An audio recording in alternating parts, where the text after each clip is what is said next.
And in a sense, retroactively, if you want to use that word, That's because only everything. my word. It doesn't really fit, but it's Right.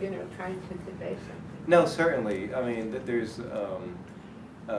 I don't know. A study had to be done. I mean, that's just fairly common teaching in the church, because God is eternal, and all times are present to Him. God doesn't need any time to convert any soul. He has all the time in the world to convert us, dwelling in eternity. So He doesn't. So for God, silly putty. Time is like silly putty in God's hands, in that sense. And we often hear the stories of like someone coming to John Vianney or Padre Pio, and someone who committed suicide or jumped off a bridge or something, and inevitably the Holy Confessor would say something like, between the bridge and the water, God was present.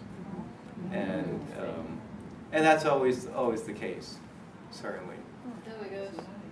And so all those things give us hope. I'm just saying that, and again, part of it is rhetorical dramatic effect, of course, because it's possible that the person that God really wanted me to meet, I haven't seen yet.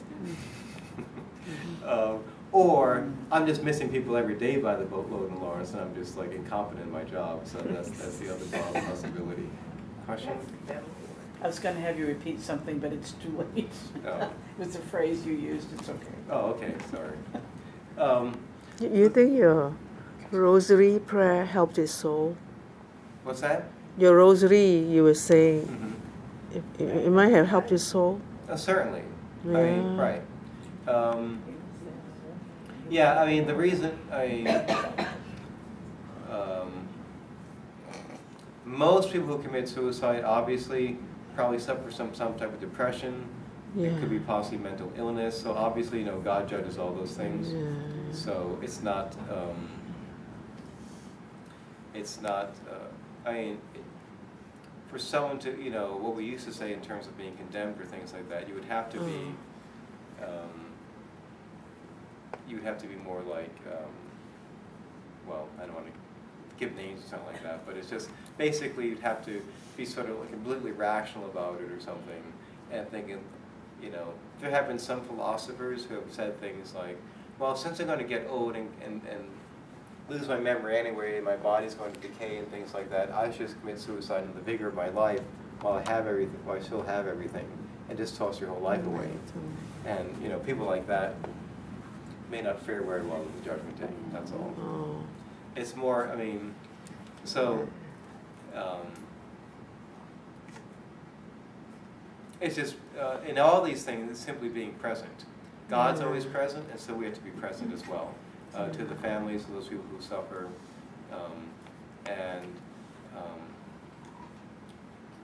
As we all experience in our own lives, simply being present to someone somehow alleviates situations. Listening to the person, having the person being consoled, even if we don't say anything or say anything that's really effective. Sometimes having the person talk about what their situation is or their problems, and just sharing that a bit, and unloading our burdens with someone else makes us feel better. And so to recognize that when we take time out to meet someone and to be personal, whether that person is someone we meet in the apostolate, it could be someone down the street asking for money. Yeah, you could give them some money, but a better thing to do is simply to talk with the person. Because if I put $1 in the cup and I keep walking, for the most part I've still ignored the person. What I do to bring up someone's dignity is to begin to talk to the person, like what's your name? Or where are you from, or something like that.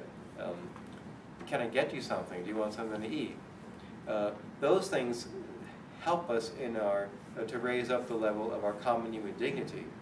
The way that we can spell love to someone else today is T-I-M-E.